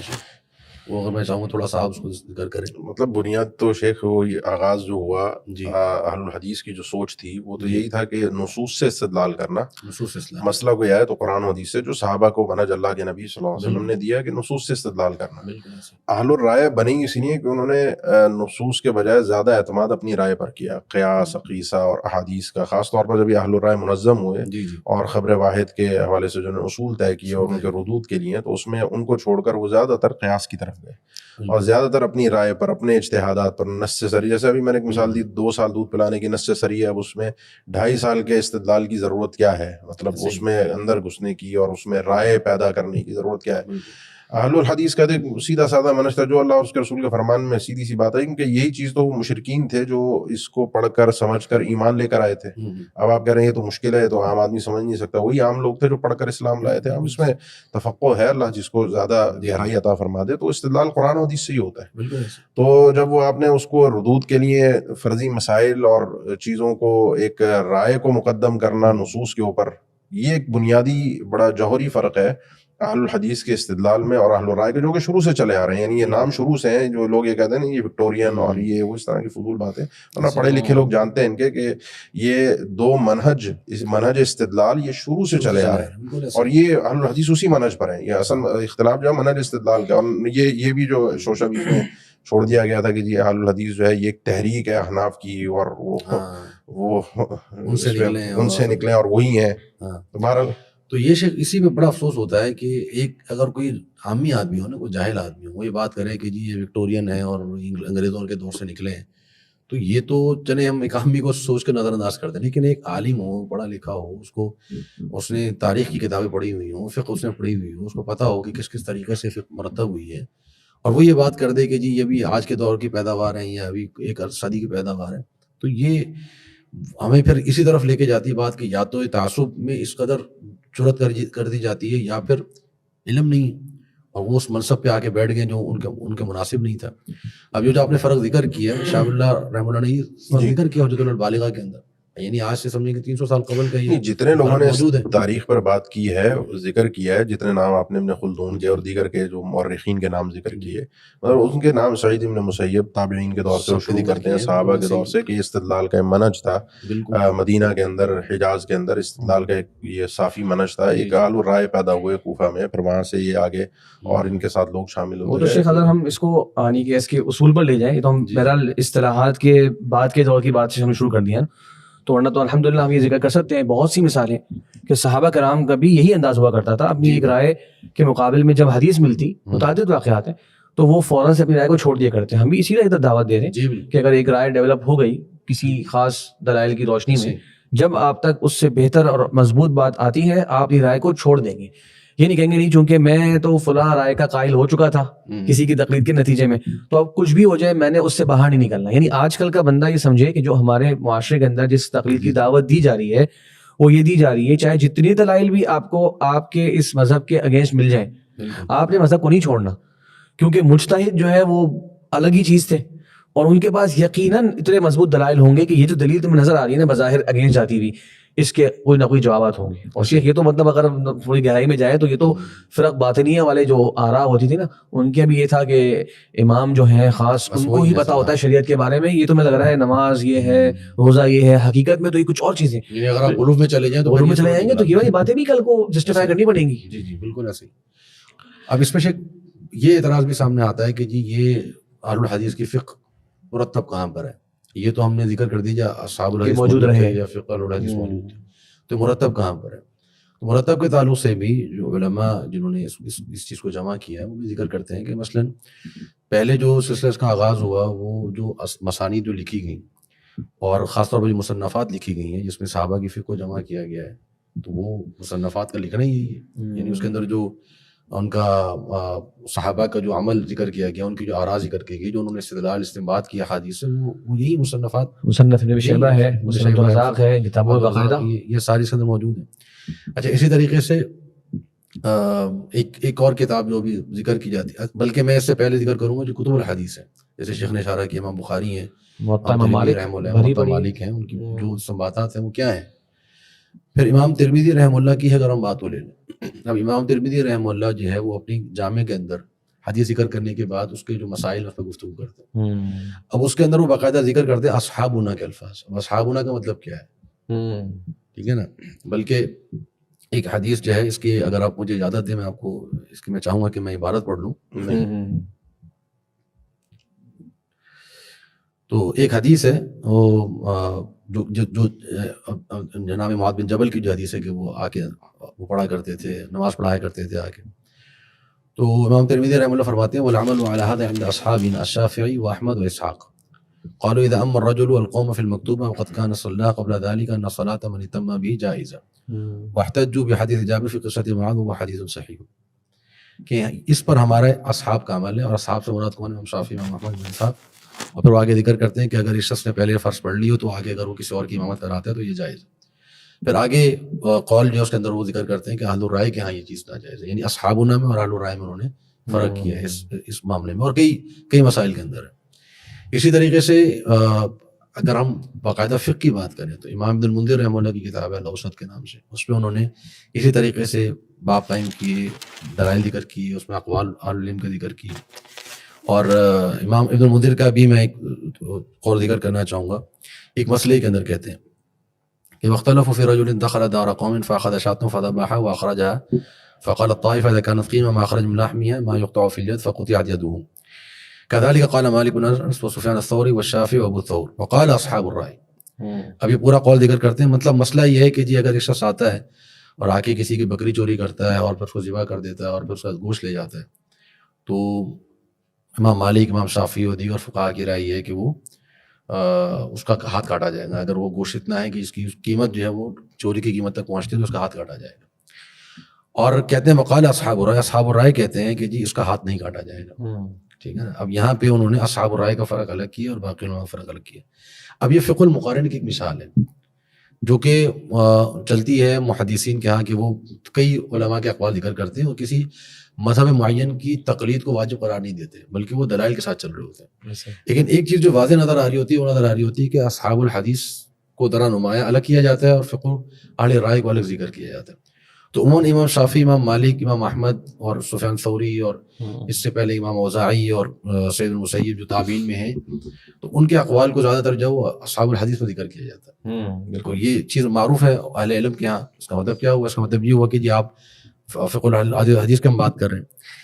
اچھا اسی طریقے سے جو ہے وہ بعد میں اور آنے والے علماء جیسے جو نیل الاوطار امام شوکانی نے لکھی معروف کتاب ہے، در البیہ جو ہے وہ موجود ہے، اس کی شروحات موجود ہیں. اس سے پہلے علماء نے جو کتابیں لکھی ہیں، شیخ الاسلام ابن تیمیہ رحمہ اللہ کی جتنی کتابیں ہیں وہ فقہ الحدیث کی ایک بہت بڑا ذخیرہ ہے جو موجود ہے. اچھا اسی طریقے سے جو ہے وہ امام ابن حزم رحمہ اللہ کی، اگرچہ امام ابن حزم ظاہری مذہب کے تھے لیکن ان کا جو منہج استدلال کی جس کی ہم بات کر رہے تھے تو منہج استدلال بہت حد تک اہل الحدیث کے قریب تھا. اگرچہ وہ قیاس کے ایک منکر ہیں اور وہ ایک الگ مسئلہ ہے، لیکن بہت حد تک استدلال کے باب میں وہ موجود ہے اس کے اندر. اگر ایک بات یہ بھی شامل کر لی جائے شیخ کہ جن ائمہ کا آپ نے ذکر کیا نام، تو ہم تو شیخ اپنے آپ کو ان ائمہ سے جدا کر نہیں رہے. بالکل ہم کہہ رہے ہیں کہ امام احمد کا، امام مالک کا، امام شافعی کا جب یہ منہج تھا اور یہ آرا تھی، ہم تو ان کی فقاہت سے پورا استفادہ کرنے کی دعوت دیتے ہیں، بلکہ ان کو پڑھنے کی دعوت دیتے ہیں. بالکل ایسے. اور بلکہ امام ابو حنیفہ رحمہ اللہ کی بھی جو فقہ کی بات ہے، اگر ہمارا جو ایک دعوت ہے جس منہج کی طرف، وہ تو یہ ہے کہ یہ تمام ائمہ مجتہدین جو گزرے ہیں ان میں امام اوزاعی، سفیان الثوری اور یہ ابن جریر، یہ بھی بڑے بڑے ائمہ ہیں. کچھ کے تو شیخ آپ جانتے ہیں ناظرین کے لیے کہ مذاہب پورے موجود رہے، لیکن کوئی بہت زیادہ کیونکہ ان کی فقہ مدون نہیں کی گئی تو پھر وہ ختم بھی ہو گئے. جیسے امام اوزاعی تھے، کچھ آراء جیسی چلی جاتی ہیں. اللہ افقہ من مالک، امام شافعی نے ان کے بارے میں یہ بات کہی تھی کہ امام مالک زیادہ فقیہ تھے. امام اہل مصر. مسئلہ معاملہ یہ ہے کہ ان ائمہ کو ہم لیتے ہیں، ذکر کرتے ہیں، کیونکہ انہوں نے نصوص ساتھ میں ذکر کی ہیں اور ہم نصوص کو ذکر کرتے ہیں. بالکل. ہمارے یہاں کوئی ڈیولپ، ہم نے لوگوں کو فقہ کے ساتھ جوڑا ہی نہیں. ہم سے سوال ہوتے ہیں آپ کی فقہ کہاں ہے؟ اگر اسی طرح ہم کراس کوشچن میں ایک سوال کر دیں نا، الزامی جو سوال ہوتا ہے، آپ کی حدیث، آپ کے محدثین کہاں ہیں؟ کیونکہ آپ لوگ وہیں جو میں نے جوہری فرق شروع میں ذکر کیا کہ آپ لوگوں کا مزاج حدیث کی طرف گیا ہی نہیں، تو آپ کے محدثین یعنی آپ کھینچ تان کے نکالیں تو محمد بن حسن رحمہ اللہ شروع کے یا بعد میں چل کے امام طحاوی آپ نکال دیں گے. صحیح نا؟ آپ کے یہاں رجحان حدیث نہیں رہا، فقہ کا رجحان رہا. اور ہم نے جو شروع سے ہمارا جو منہج چلا، ہماری جو پوری تاریخ ہے، اس میں لوگوں کو اللہ اور اس کے رسول کے فرمان کے ساتھ ڈائریکٹ جوڑا گیا ہے. تو اس میں کوئی ڈیولپ فقہ اس طرح سے مدون کر کے الگ سے نکال کے لوگوں کو دے دی بس یہ پڑھ لو الف سے لے کر یہ تک، ایسے ہم نے کیا ہی نہیں ہے. ایک قول سے اگر میں پڑھنا چاہتا ہوں، امام ابن تیمیہ رحمہ اللہ نے یہ مختلف ائمہ کا تذکرہ کیا ہے اور بتایا کہ ان میں سے کون کس کا مقلد تھا. بڑا اہم یہ شیخ قول ہے، کافی تفصیل ہے کہ میں اس کو ترجمہ کرتا ہوں مختصر سے. کہتے ہیں امام بخاری، ابو داؤد جو ہیں یہ دونوں تو امامان فی الفقہ من اہل الاجتہاد، بہت بڑے بڑے ائمہ میں سے ہیں. کہتے ہیں البتہ مسلم، ترمذی، نسائی، ابن ماجہ، ابن خزیمہ، ابو یعلا، بزار، یہ سب محدثین ہیں. کہتے ہیں فہم علی مذہب اہل الحدیث، یہ اہل الحدیث کے مذہب پر ہے. لیسوا مقلدین لواحد بعینہ من العلماء، کسی ایک معین عالم کے مقلد نہیں ہیں. پھر کہتے ہیں ولا هم من ائمۃ المجتہدین علی الاطلاق، نہ ہی مطلق اجتہاد کے درجے پر پہنچے ہوئے تھے، بل هم یمیلون الی قول ائمۃ الحدیث. دیکھیے ان کی زیادہ تر بیلان جو ہوتا ہے وہ حدیث کے جو بڑے بڑے ائمہ کرام ہوتے ہیں ان کے اقوال کی طرف ہوتا ہے، جیسے کہ امام شافعی، احمد، اسحاق و ابی عبید و امثال ہوں. تو غور کریں کہ اپنے زمانے کے اندر یہ بڑے بڑے ائمہ ہونے کے باوجود یہ ان ائمہ کے اقوال سے استفادہ کرتے تھے اور کہتے ہیں کسی ایک معین شخص کی تقلید نہیں کرتے تھے. ہم بھی دعوت دیتے ہیں، ہمارا آج ماننا یہی ہے کہ ان تمام ائمہ کرام سے استفادہ کیا جائے، ان کے اقوال دلائل کی روشنی میں ان کو پڑھا جائے اور پھر شیخ جو بہتر سے بہتر بات ہو اس کو اپنا لیا جائے. یا شیخ اس کا بھی ضرور آپ اس میں بھی کمنٹ کریے گا شیخ کہ لوگ کہتے ہیں کہ اس طرح تو پھر انسان اپنی خواہشات کا پیروکار بن جائے گا، جو بات آسان لگی اور اچھی لگی اس کو لے لے گا اور دیگر کو چھوڑ دے گا. کیا شیخ ہمارا یہ کہنا کہ دلیل کی اتباع کی جائے اور صحیح ترین بات کو فالو کیا جائے، کیا ہم یہ دعوت دیتے ہیں کہ سب سے آسان قول لیا جائے؟ اس پہ آپ کیا عرض کریں گے شیخ؟ یہ تو خیر اصل میں ایک طریقہ کار رہا عاد اور رائے کا، جو ان کا ایک اسلوب ہے وہ یہ، اور اس کو شیخ الاسلام نے بھی کئی مقامات پہ ذکر کیا ہے کہ خاص طور پہ جو ابطال الحیلہ کے اندر شیخ الاسلام نے اس کو ذکر کیا کہ ایک طریقہ اسلوب یہ رہا کہ جی پہلے دین کو سخت کر دو. اور یہ اس باب کو خاص طور پر انہوں نے طلاق کے مسائل کے اندر خاص طور پر ذکر کیا کہ طلاق کے باب میں لوگوں کی 3 اقسام ہیں. ایک وہ ہیں کہ جو تعسف اور اس کی طرف جاتے ہیں، یعنی مشکل شدت کی طرف جاتے ہیں، اور بعض ایسے ہیں، یعنی دوسری قسم ایسی ہے جو مکر اور احتیال اور خداع کی طرف جاتی ہے. اسی یعنی تعسف کو لیتے ہوئے پھر وہ احتیال کی طرف نکل جاتے ہیں. اور تیسرے وہ لوگ ہیں جو اعلیٰ الوسط ہیں، اعلیٰ منہج الاعتدال ہیں، جو کہ علم اور صحیح احادیث کی بنیاد پر اس پہ قائم ہے. تو مسئلہ یہ ہوتا ہے اصل میں کہ زیادہ تر جو حیلے کے باب میں جو ہم دیکھتے ہیں کہ پہلے اپنے اوپر سختی کر لی جاتی ہے اور پھر سختی کرنے کے بعد پھر لوگوں کو حیلے بتائے جاتے ہیں. اس کے 2 فائدے ہو جاتے ہیں. ایک فائدہ یہ ہوتا ہے کہ لوگ آپ کی طرف مجبور ہو گئے، لوگوں نے آپ کے پاس ہی آنا ہے، ان کو پتہ ہے کہ یہ پریشانی ہے، اب اس پریشانی میں کہاں جائیں، اور لوگوں کو پتہ ہے کہ یہ حضرت صاحب ہمیں کوئی نہ کوئی طریقہ بھی نکال کے دے دیں گے. حلالہ ہاں، کوئی مطلب ہر باب میں، طلاق کے باب میں بھی اور بیوع کے ابواب میں بھی اور قسموں کے ابواب میں بھی، اور جہاں پر بھی آپ چلیں گے تو باقاعدہ تو کتاب الحیل جو ہے وہ ان کی مرتب ہے. اہل الحدیث حیل کی طرف نہیں جاتے. خواہشات کا جو باب ہے نا یہ حیل میں آتا ہے کہ آپ اپنے حیلے کے ذریعے سے ایک چیز کو اپنے لیے آپ حلال کر لیں. ہاں، رخصہ شرعیہ ایک الگ باب ہے، رخصہ شرعیہ جو علماء اختیار کرتے ہیں وہ الگ چیز ہوتی ہے. لیکن یہ کہ ایک مسئلے کو یعنی اہل الحدیث کا ایک امتیاز ہے کہ جو مسئلہ امام بخاری سے یا ان سے پہلے صحابہ سے جو مسئلہ چلا آ رہا ہے آج تک اہل الحدیث میں وہی مسئلہ ہوگا. اگر خواہشات کے باب کو فالو کیا جاتا تو پھر زمانے کے اعتبار سے مسائل چینج ہو جاتے ہیں, مسائل میں فرق آتا. یہ فرق ہمیں اہل الرائے میں تو نظر آتا ہے. ان کے ہاں پہلے شدت تھی, بعد میں اس میں ہیلے نکالے گئے اور ہیلے بڑھتے بڑھتے کہاں پہنچ گئے وہ ایک لمبی گفتگو ہے. لیکن جو مسائل نماز کے باب میں دیکھ لیجئے, عقیدے کے باب میں دیکھ لیجئے, نکاح طلاق کے باب میں دیکھ لیجئے, بیع و شراء کے باب میں دیکھ لیجئے, کھانے پینے کے باب میں دیکھ لیجئے, جو مسائل آج سے 1200-1300 سال پہلے ذکر کیے گئے اہل الحدیث کی فقہ میں, آج تک اہل الحدیث اسی پہ قائم ہے اور کوئی خواہشات نہیں ہے. اور جو بھی بات کی جاتی ہے اس پہ دلیل کی بنیاد پر بات کی جاتی ہے. بس اس میں خواہشات جو ہے نا وہ جیسے شیخ نے ذکر کیا نا کہ خواہشات کی پیروی ہو جائے گی, ادھر سے کچھ لیجیے. خواہشات کی پیروی واضح ہوتی ہے کہ ایک انسان اپنے لیے سہولت ڈھونڈ رہا ہے ادھر ادھر سے, آسانی ڈھونڈ کے آسانی طرح. اور ایک یہ ہے کہ اللہ اور اس کے رسول کا فرمان بندے کے لیے سامنے واضح ہے اور اس میں وہ سختی بھی آ رہی ہے تو اس سختی کو بھی وہ لے رہا ہے. ہمارے یہاں آپ دیکھ لیجیے, ہمارے یہاں مسائل قرآن و حدیث سے منسوخ ایک چیزیں طے ہیں, ان میں آپ کو سختی بھی نظر آئے گی. ہم نے کوئی ڈھونڈ ڈھانڈ کے ساری فقہ سے نکال کے آسانیاں تو تلاش نہیں کی, ہمارا تو اعتماد ہی سارا قرآن و حدیث پہ رہا اور لوگوں کو, عوام کو ڈائریکٹ قرآن و حدیث کے ساتھ جوڑا گیا اور ان کو نصوص بتائی گئی. اور دلیل چیز کی آخر یہ بھی ہے کہ جو اعتراض کرنے والے ہیں, ہم پاکستان کے ماحول کی بات کر رہے ہیں, پاکستان انڈیا کے ماحول کی, تو اکثر حنفی حضرات ہوتے ہیں. تو ہم یہ کہتے ہیں کہ جن مسائل کے اوپر آپ یہ کہہ رہے ہیں کہ ہم نے وہ آسان موقف لے لیا, اگر آپ تحقیق کریں گے تو جمہور کا بھی وہی موقف ہے. تو پھر یہ جو بمبارڈمنٹ ہے یہ شافعی حضرات پہ بھی کی جائے, مالکیوں پہ بھی کی جائے, حنبلیوں پہ کی جائے, نہیں اگر آپ تقلید کرتے ہوئے وہ موقف لے لیں گے تو آپ آسانی کو فالو نہیں کر رہے ہوں گے. لیکن اگر آپ دلیل کی اتباع کے ساتھ اس موقع کو اپنا لیں گے تو باقاعدہ کہا جاتا ہے کہ یہ گمراہی ہے. قاعدہ ان کے مناظرین کی یہ باتیں ہیں, یعنی رفع الیدین اس لیے کر رہے ہیں امام شافعی نے کیا تو آپ کا صحیح ہوگا, اگر اس لیے آپ کر رہے ہیں کہ اللہ کے رسول نے کیا تو آپ غلط ہے. اگر رفع الیدین کرنا غلط ہے تو پھر امام شافعی کا بھی غلط ہو, مکہ اور مدینے والوں کا بھی غلط ہو, ان کے پیچھے نماز نہیں پڑھنی چاہیے. اور اگر رفع الیدین کرنا ٹھیک ہے تو پھر غیر مقلدین کا بھی ٹھیک ہونا چاہیے. ہم کہتے ہیں غیر مقلدین کا رفع الیدین باطل ہے اور امام شافعی کا رفع الیدین حق ہے. غیر مقلدین کا مکروہ تحریمی ہے, ان کا رفع الیدین سنت ہے. ان کا رفع الیدین قابل قبول ہے, ان کا رفع الیدین قابل قبول ہے. غیر مقلد رفع الیدین کرے تو نماز میں خدشہ کے ساتھ نہ ہو, اور امام شافعی اس کو مقلد کرے, ہمیں پورا یقین ہے کہ وہ نماز ہو جائے گی. آگے بڑھنے سے پہلے میں تھوڑا سا یہ بھی چاہ رہا تھا کہ تھوڑے سے کچھ اقوال ہمیں ملتے ہیں جو ائمہ اربعہ کے, جن کی ہم آج بات کر رہے ہیں کہ کس طرح کے ان کا جو ہے نا شیخ صاحب, یعنی کہ نصوص کی تعظیم جو ان سے ملتی ہے ہمیں. یعنی آج یہ کہا جا رہا ہے کہ ہم ان کو فالو کرتے ہیں, ٹھیک ہے. تو یہ جو نصیحتیں ائمہ اربعہ نے کس کے لیے کی تھیں, یہ ہم سوال کرتے ہیں ہمارے ناظرین سے. دیکھیے میں یہ الفاظ ہیں امام مالک رحمہ اللہ کے, کہتے ہیں کہ میں ایک بشر ہوں, انسان ہوں, مجھ سے غلطی بھی ہوتی ہے, میں ٹھیک بات بھی کہتا ہوں, بس میری رائے کو دیکھا کرو, جو کتاب و سنت کے مطابق ہو اسے لے لو اور جو اس کے مطابق نہ ہو اسے چھوڑ دو. امام شافعی کہتے ہیں کہ کوئی بھی شخص ایسا نہیں ہے جس سے اللہ کے نبی صلی اللہ علیہ وسلم کی سنت مخفی نہ رہے. تو جب بھی میں کچھ کہوں یا کوئی اصل بیان کروں اور اس میں آپ صلی اللہ علیہ وسلم کی تمہیں بات اس کے خلاف مل جائے تو وہ بات ہوگی درست جو اللہ کے نبی صلی اللہ علیہ وسلم نے کہی ہے, اور وہی میرا قول ہے. اور اس میں شیخ سبحان اللہ امام نووی کا ایک زبردست استدلال بھی ہے. امام مزنی رحمہ اللہ ان کا ایک کتاب ہے الحاوی الکبیر کے نام سے, فقہ شافعی کی معروف کتاب ہے. اس میں شیخ صاحب انہوں نے جو مسئلہ ہے مشہور, حافظوا علی الصلوات والصلاۃ الوسطی, کہ نمازوں کی حفاظت کرو اور درمیانی نماز کی حفاظت کرو. تو کہتے ہیں امام شافعی سے صحیح سند سے موجود ہے کہ انہوں نے کہا کہ اس سے مراد ہے صبح کی نماز, فجر کی نماز.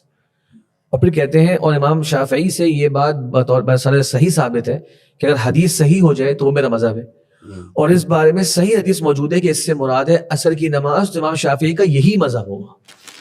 کتنی زبردست انہوں نے مثال دی کہ امام شافعی کا مذہب ان کے ماننے والوں نے کہا بدل گیا, وہ نہیں رہا کہ وہ صبح کی نماز ہے, بلکہ جب وہ کہہ چکے کہ حدیث صحیح میرا مذہب ہے تو پھر وہ عصر کی نماز ہی امام شافعی کا قول ہے ان کے اصول کے مطابق. اسی تعصب اور اسی ہٹ دھرمی کا ہی تو اصل میں مسئلہ ہے نا, کہ ایک حق واضح ہو رہا ہے, عام آدمی کے سامنے بھی احادیث پیش کی جا رہی ہیں, قرآن کی آیات پیش کی جا رہی ہیں, اور لیکن نہیں جی حق اور انصاف کی بات تو یہی ہے کہ اس مسئلے میں ترجیح جو ہے تو امام شافعی کی بات کو ہے, لیکن ہم چونکہ امام حنیفہ کے مقلد ہیں لہذا ہم ان کی بات کو چھوڑ نہیں سکتے. یہ لکھنے والے لکھ کر گئے ہیں کتابوں کے اندر یہ چیزیں, کتاب عبارت اقوال مذاہب اربعہ کی کتابوں میں بھی موجود ہیں. ہم بتانا چاہتے ہیں کہ یہ مذاہب اربعہ کے جو بڑے بڑے ائمہ کرام گزرے ان کا یہ موقف نہیں تھا کہ اپنے آپ سے باہر ہی نکلنا. اس کی ہم بہت مثالیں دے سکتے ہیں. امام طحاوی کی مثال میرے ذہن میں آ رہی ہے. 321 ہجری میں ان کی وفات ہے. شرح معانی آثار کی کتاب ہے, مشہور امام طحاوی حنفی ائمہ کرام میں سے ہیں, اور عقیدۃ طحاویہ ہمارے یہاں پڑھائی بھی جاتی ہے, معروف کتاب ہے. اس میں شیخ صاحب شرح معانی آثار میں وہ حدیث پیش کرتے, اس کے بعد اس حدیث کے مطابق کون سے فقہاء حنفیہ نے یہ رائے دی ہے, پھر کہتے ہیں وخالفہم فی ذلک, ان سے مخالفت کر رہے ہیں فلاں فلاں فلاں ہمارے ائمہ, اور ان کی دلیل یہ ہے. وہ بھی اقول, یعنی کبھی وہ امام ابو یوسف امام محمد کی سائڈ پر ہوتے ہیں, کبھی امام ابو حنیفہ کی سائڈ پر ہوتے ہیں, تو وہ حنفی ہوتے ہوئے بھی دلائل پیش کر رہے ہیں, اور ان دلائل کی بیس پر ایک رائے کو اپنا رہے ہیں, اور آپ ان کو آج بھی حنفی کہتے ہیں. تو اس طرح والی حنفیت اگر آج کے زمانے میں آپ پیش کر رہے ہیں تو الحمدللہ ہمارا یہ مذہب منہج ہے, ہمیں کوئی اس پہ اعتراض بھی نہیں ہے. مسئلہ یہ ہے کہ دلیل پیش کی جائے, لوگوں کو اللہ اور اس کے رسول کے فرمان کے ساتھ جوڑا جائے, فرضی مسئلوں سے باہر نکالا جائے, نصوص کے ساتھ تعلق پیدا کیا جائے. احادیث کو رد کرنے کے لیے جو اصول وضع کیے گئے ہیں, جن سے لوگ جو ہے وہ انکار حدیث کی طرف جا رہے ہیں, اور بالکل انکار حدیث کی طرف ایک تاریخ اب ڈیولپ ہو رہی ہے, اس سے لوگوں کو باہر نکالا جائے. اصولی اعتبار سے جو اصول استدلال ہیں ان کے اندر حدیث کی اہمیت کو اجاگر کیا جائے, قرآن کی اہمیت کو اجاگر کیا جائے, قیاس کو اتنی فوقیت نہ دی جائے کہ وہ قرآن و حدیث کے اوپر ایک حاکم کے طور پر پیش ہو رہا ہو. خلاصہ ہماری بات کا یہ ہے کہ یہ چاروں ائمہ کرام سنت کی دعوت دینے والے تھے اور تعصب سے منع کرنے والے تھے, اور یہ اقوال جب کہے گئے اسی بات کی دلیل ہے کہ وہ جانتے ہیں کہ اس مسئلے کے اندر اور بھی آراء موجود ہیں, تو لوگ ان کی رائے کو حرف اخیر نہ سمجھیں. اور شیخ حیرانی کی بات یہ ہے کہ جس طرح سے ہمارے یہاں آج کے زمانے میں یعنی ہمیں ایک بلیم کیا جاتا ہے کہ تم لوگ 4 مذاہب سے الگ ہو گئے, تو 4 بھی تو اختلاف کا نتیجہ ہے. یعنی 4 کی جو نمبر ہے, کیا یہ اللہ اس کے رسول نے 4 کا نمبر ہمیں دیا ہے؟ یعنی اگر آپ بولتے ہیں نا کہ جی ایک ہی سب تھے, آپ اس سے الگ ہو گئے, تو ہمیں تھوڑی بہت بات سمجھ آتی کہ یار پوری امت ایک جگہ تھی اور ہم اس سے الگ بات کر رہے ہیں. یہ 4 تو آپ کے یہاں قبول ہیں, یہ چاروں صحیح ہیں. اچھا, چاروں برحق, یعنی چاروں کیسے برحق ہو سکتے ہیں؟ ایک عمل کے اندر 4 کام آپ کیسے کر سکتے ہیں؟ یعنی اب ٹھیک ہے شیخ, یعنی کہ ایک حدیث کے اندر ایک مسئلہ ہے, یا چلے ہم مسائل بات کر لیں. یعنی ایک رائے ہے کہ یہ حلال ہے, ایک رائے یہ ہے کہ یہ حرام ہے, ایک رائے یہ ہے کہ یہ مستحب ہے, ایک رائے کہ یہ مکروہ ہے. اب وہ چیز شریعت کی نظر میں چاروں ٹھیک ہو سکتے ہیں, چاروں کو ٹھیک ہے, چاروں کے ماننے والے برحق چیز کو فالو کر رہے ہیں. یہ کیسی ایک عجیب سی جو ہے مضحکہ خیز قسم کی بات لگتی ہے. یہ ویسے اصولی طور پر ایک مسئلہ ہے کہ حل الحق یتعدد عند اللہ, یعنی کیا حق متعدد ہے, حق ایک ہے. تو یہ بنیادی بات, اگر میں معذرت چاہوں گا کہ اگر بنیادی بات لوگوں کے سمجھ میں آئے, اللہ کے نزدیک حق ایک ہے, اور ہم نے اس ایک حق تک پہنچنا ہے اللہ اور اس کے رسول کے فرمان کے ذریعے سے. یہ سب صحیح ہے. یعنی اجتہادی بعض مسائل کے اندر مخالف کے لیے تھوڑی سی نرم لہجہ رکھا جا سکتا ہے, لیکن یہ نہیں ہے کہ آپ ایک رائے پر چل رہے ہیں, نہیں یار دوسرا بھی ٹھیک ہے, تیسرا بھی ٹھیک ہے, اور چوتھا بھی ٹھیک ہے. بالکل. تو جب یہ سب ٹھیک ہے تو پھر ایک پر لوگوں کو لا کے جمود کے ساتھ عمل کروانا زبردستی, کہ یہ خواہشات کی پیروی نہ ہو جائے. اچھا, بطور مثال شیخ, یہ بہرحال ہمیں پسند نہیں ہے یہ چیز, لیکن بتانے کے لوگوں کو کہ سب کچھ اتنا اچھا نہیں ہے جس طرح سے بعض مرتبہ پیش کیا جاتا ہے کہ جناب یہ 4 مذاہب تھے اور یہ 5ویں چھٹے کی بات کرنے والے آ گئے, پتہ نہیں اجماع امت کے بالکل الگ چلے گئے. یہ جو 4 مذاہب تھے ان کی میں 2-4 باتیں عرض کرنا چاہتا ہوں کہ 393 ہجری کے اندر شیخ صاحب حنفی حضرات میں اور شافعی حضرات کے اندر ایک بہت بڑی جنگ ہوئی ہے بغداد کے علاقے میں. وجہ اسی کیا بنی کہ شافعی امام ابو حامد الاسفراینی, انہوں نے جو اس وقت کا خلیفہ تھا عباسی خلیفہ القادر باللہ, اسے مطمئن کر دیا کہ بھائی حنفی حضرات سے قضاء کا منصب لے کر تم شافعی حضرات کو دے دو. تو جب انہوں نے وہ شافعی کو قاضی بنا دیا, جو کہ برحق تھا, 4 اماموں میں سے بھائی برحق ہے, وہ بھی فقہ شافعی کے مطابق فیصلہ کرے گا, تو اتنی بڑی اس موقع پر جنگ ہوئی اور پورے بغداد کے اندر قتل و غارت پھیل گئی. یہ امام مقریزی رحمہ اللہ نے الخطط والآثار کے اندر باقاعدہ اس کا پورا ذکر کیا. اس طرح سے یعنی کہ 20 واقعات میرے سامنے بھی موجود ہیں. ایک اور واقعہ نکاح کے, جی سے حرمت نکاح کے فتاوے ہیں, آپس میں نکاح نہ کیا جائے الا یہ کہ وہ کتابی کے مرتبے پہ اس کو لے کر آیا جائے. مطلب سوچے یہ بات بندہ کہتے ہوئے گھبرا جائے. سقوط اندلس کے بارے میں بھی بات آتی ہے کہ جب یہ معاملہ ہو رہا تھا, غرناطہ پہ قبضہ ہو رہا تھا, تو بعد مورخین نے یہ بات لکھی ہے کہ وہ اسپین کی فوجیں داخل ہو رہی تھی عیسائیوں کی, اور شافعی اور حنفی ایک دوسرے کی داڑیاں سڑکوں پہ نوچ رہے تھے. یعنی یہ حالات تھے اندلس کے اندر. یہی تو اسی لیے تو کہتے ہیں کہ امت کی فکر کرے, خلافت کا سوچے. آپ چھوٹے چھوٹے مسئلے لے کے کیوں بیٹھے گا؟ آپ خلافت کی بات ہی نہیں کر رہے, آپ تو یہ وہ گھسے پٹے مسائل پہ ڈسکس کر رہے ہیں. اور شیخ یہ چیز دیکھیں آپ, تقلید جو ہے وہ انسان کو کہاں تک لے جاتی ہے, کتنا جسارت پہ لے جاتی ہے. اب یہ ہدایہ کتاب ہے, اس کا مقدمۃ الہدایہ میں مؤلف صاحب لکھتے ہیں کہ ان الہدایۃ کالقرآن قد نسخت من قبل فی الشرع من کتب, کہ ہدایہ جو ہے وہ قرآن کی طرح ہے. اس سے پہلے کی جتنی کتابیں ہیں اس کو اس نے منسوخ کر دیا ہے. اور کتنی بڑی جسارت ہے یہ. اور پھر آپ دیکھیے کہ اسی طریقے سے رد المختار جو کتاب ہے اس میں یہ بات لکھی ہوئی ہے کہ فلعنۃ ربنا اعداد رمن علی من رد قول ابی حنیفہ، کہ ریت کے ذرات کے برابر لعنت اس شخص پہ جو ہمارے امام ابو حنیفہ کی بات رد کر دے. یعنی کتنی بڑی جسارت ہے کہ آپ اس قسم کی باتیں کر جاتے ہیں تقلید کے تعصب میں آ کر، اور پھر کہتے ہیں سب صحیح ہے. سب صحیح ہے. اب تو مثلا آپ نے تو لعنت تو کر دی، یعنی آپ نے ائمہ ثلاثہ کو کہاں چھوڑا آپ نے؟ اب شیخ صاحب اس میں ایک واقعہ میں آپ کو کرتا ہوں، بڑا حیران کن واقعہ ہے. یہ 6 صدی کے اندر ہوا ہے اور یہ مرو یعنی کہ خراسان کے علاقوں کے اندر شافعیہ اور حنفیہ کے درمیان ہوا. سوچیں آپ ذرا کہ وہاں کا ایک وزیر جو ہے وہ بہت متعصب تھا، شافعی متعصب وزیر تھا. اس نے ایک بڑی سی مسجد بنا کے دے دی شافعی حضرات کو اور کہا کہ یہ جو ہے آپ لوگوں کی ہے. اس موقع پر صحیح جھگڑا ہوا آپس میں کہ شافعی حضرات نے حنفی حضرات کی اس باقاعدہ مسجد میں حملہ کر دیا اور اس کے نتیجے میں مسجد باقاعدہ جلائی گئی. اور امام ابن اثیر رحمہ اللہ نے الکامل کے اندر یہ واقعہ پورا ذکر کیا ہے اور کہا کہ پھر آخر میں نفوذ کے ذریعے ان کو باہر نکالا گیا اور پھر بعد میں مجبور کیا گیا کہ ایک اور مسجد بنا کے دو. تو سوچیں آپ شیخ صاحب مساجد جلانے تک کی بات یعنی کہ تاریخ کے اندر موجود ہے. میں نے کہا کہ یہ واقعات کوئی ہمیں پسند نہیں بتانا میں کیا چاہ رہا ہوں کہ جنہیں آپ کہہ رہے ہیں نا کہ یہ حل ہے اور یہ سب شی و شکر ہے آپس میں، ایسا ہے نہیں تاریخ کے اندر. سب سے بڑی مثال جو ہر شخص کے مشاہدے کی مثال ہے وہ یہ ہے کہ 6 صدی سے لے کر 13ویں صدی تک یہ 700 سال تک ہمارے مکہ مدینہ کے اندر ایک مسلح نہیں بلکہ 4 مصلیات، اور کہ 5واں مصلح جو ہے وہ زیدی امام کا بھی ہوا کرتا تھا. اب بتائیے آپ لوگ کہ حرمین جو کہ مرکز مسلمین ہے، مسلمانوں کی اجتماعی کی جگہ ہے، تو آپ سب تو ایک جیسے ہیں نا، سب بالکل اچھے ہیں آپس میں، سب برحق ہیں. ایک دوسرے کے پیچھے نماز تک نہیں پڑھی جا رہی مکہ کے اندر 700 سال تک. اور میرے پاس بہت سے ائمہ کے اقوال اس بارے میں موجود ہیں کہ جنہوں نے اس کی سخت مذمت کی اور کہا یہ تعصب کی اعلیٰ ترین مثال ہے. ہم پوچھتے ہیں کہ اس کی وجہ کیا بنی؟ اس کی وجہ بنی وہ جمود جس کی ہم آج کے زمانے میں مذمت کر رہے ہیں، اور ہم بتا رہے لوگوں کو کہ یہ جمود راہ عمل نہیں ہے، اس جمود سے نقصان ہوتا ہے. اور منضبط قواعد کے ساتھ جب دین کو پیش کیا جاتا ہے، سمجھا جاتا ہے، تو اس کے اندر انشاءاللہ چیزیں سمجھ میں آتی ہیں اور اس میں آسانی بھی ہوتی ہے اور دین کی حکمت اور دین کا پیغام بہتر انداز سے سمجھ میں آتا ہے. آخر میں صاحب کوئی مزید اس تعلق سے ہمارے یعنی کہ میں دو باتیں آخر میں کنکلوڈ کرنے کے لیے کچھ آخری کمنٹ سے لے کے سب سے ایک بات یہ کہ تقلید کا جو رد ہے، یعنی ہم جو بات کر رہے ہیں کہ تقلید درست نہیں ہے، اس کے حوالے سے یہ بات ہمارے جو سامعین ہیں ان کو، ناظرین کو یہ بات سمجھنی چاہیے اور یہ بات بتانی بھی چاہیے کہ تقلید کے رد کا ہرگز یہ معنی نہیں ہے کہ ائمہ کی تنقید کی جائے یا ان کو ان کے مقام سے گرایا جائے. ان کی تعظیم، ان کا احترام اپنی جگہ پر ہے، جیسے ان ائمہ نے اپنے سے قبل علماء کی تعظیم کی. اب ان ائمہ نے اگر اپنے سے قبل علماء کی تقلید نہیں کی تو اس کا مطلب یہ تو نہیں کہ وہ احترام نہیں کرتے تھے. جیسے کہ امام حنیفہ خود فرماتے ہیں کہ انی لا اقلد التابع لانهم رجال ونحن رجال ولا يصح تقلید، کہ میں کسی تابعی کی تقلید نہیں کرتا کیونکہ وہ بھی رجال ہیں، وہ بھی انسان ہیں، ہم بھی انسان ہیں. تو اس کا مطلب کیا ہوا کہ وہ کیا تابعین کی تعظیم نہیں کرتے یا ان کا احترام نہیں کرتے؟ اس کا ہرگز یہ معنی نہیں ہے. اور اس کے ساتھ یہ ہے کہ ایک چیز اور یہ بھی تھوڑا سا اگر ہم اپنے پروگرام کے آخر میں اس چیز کو ذکر کر دیں کہ یہ تقلید کے رد کا مطلب یہ نہیں ہے کہ آپ علماء سے سوال نہ کریں یا علماء کی تنقید نہ کریں. سوال عن دلیل، یعنی دلیل کے بجائے پوچھیں اور وہ عالم آپ کو دلیل دے اور بات ختم ہو گئی.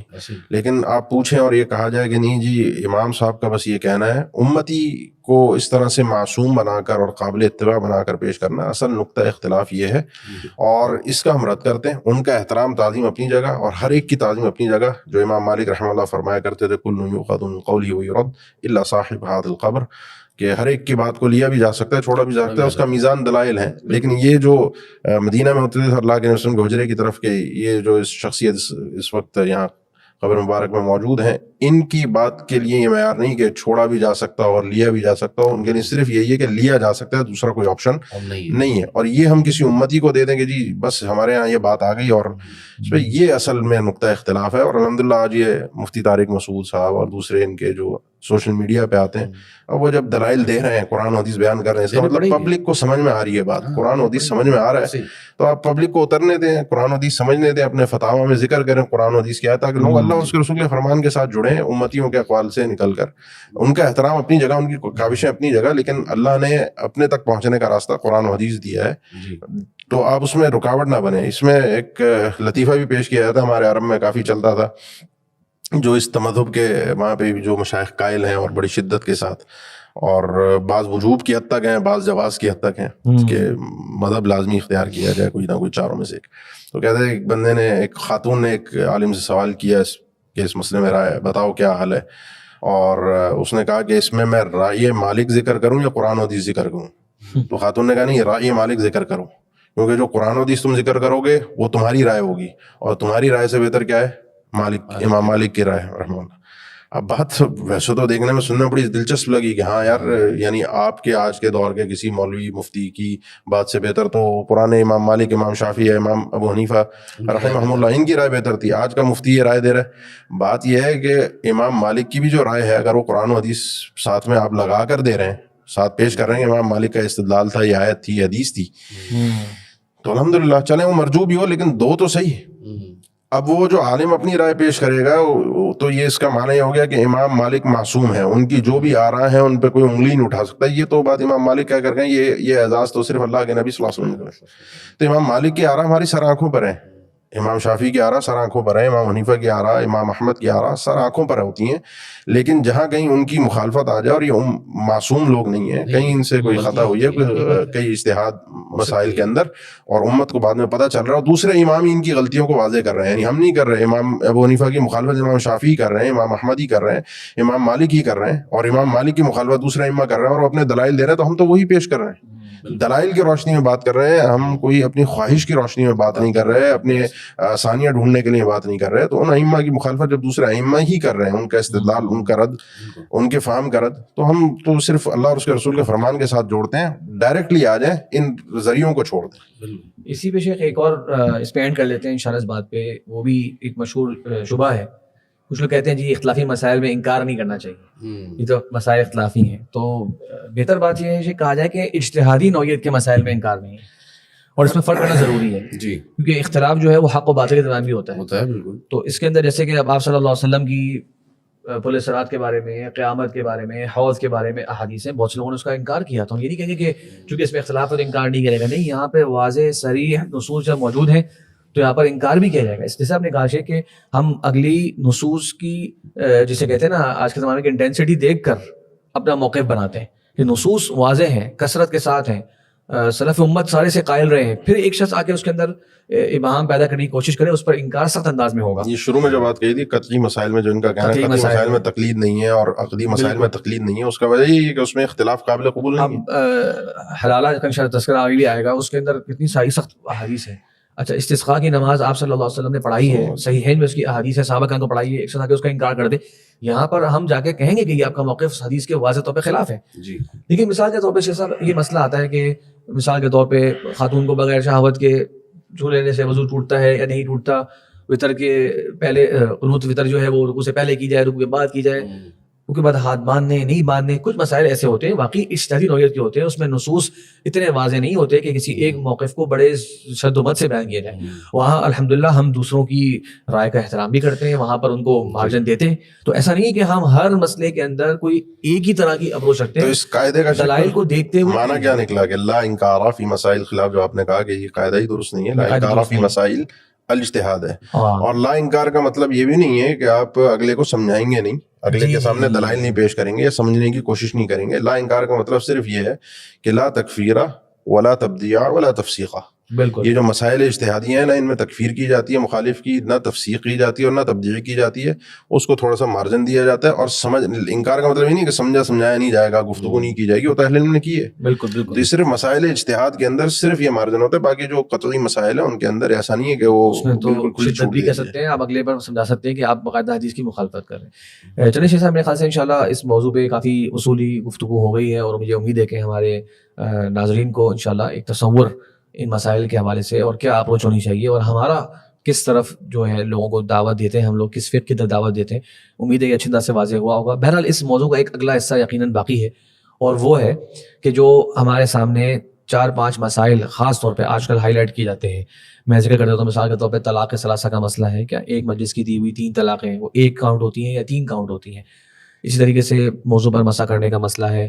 اسی طریقے سے ہمارے یہاں تراویح 8 رکعت پڑھی جائے گی یا 20 رکعت پڑھی جائے گی، اور اس طرح کے 2-4 مسائل. خلا کا مسئلہ عدالتی خلا کا مسئلہ ہے، کیا خلا ہوتا ہے نہیں ہوتا. تو یہ بڑے آج کل آپ کہہ سکتے ہیں کہ کرٹیکل مسائل ہیں، اس لحاظ سے کہ لوگوں میں بات چیت ہوتی رہتی ہے اور آپ حضرات اس کے بارے میں کچھ نہ کچھ سنتے رہتے ہیں. اسی طرح ان مسائل کے اندر یہ بھی دعویٰ کیا جاتا ہے کہ جو اہل حدیث کی رائے ہے وہ بالکل ہٹ کے ہے، اجماع امت کے خلاف ہے، وہ بالکل نئی رائے ہے، اس کا تو کوئی قائل ہی نہیں رہا. بعض تو کہہ دیتے ہیں کہ یہ اسی صدی کے کچھ عالم نے شروع کی ہے، ورنہ 1400 سال سے کسی نے اس طرح کی بات نہیں کری، یا ابن تیمیہ سے شروع یا ابن تیمیہ سے شروع ہوئی ہے، اور جناب کسی نے اس طرح کی بات نہیں کری. تو ان تمام مثالوں کو انشاءاللہ تفصیل کے ساتھ، اور اس میں ہمارا جو موقف ہے وہ کن مضبوط دلائل پر قائم ہے، اور جو دلائل ہمارے دوسری طرف سے لوگ دیتے ہیں ان کا کیا جواب ہے. تو ایک تشفی سے انشاءاللہ اس پر گفتگو کرنے کے لیے ہم آئندہ اگلا پروگرام کریں گے. اور اب تک لیے جاتے ہیں. جزاکم اللہ خیر، بارک اللہ فیکم. السلام علیکم ورحمۃ اللہ وبرکاتہ.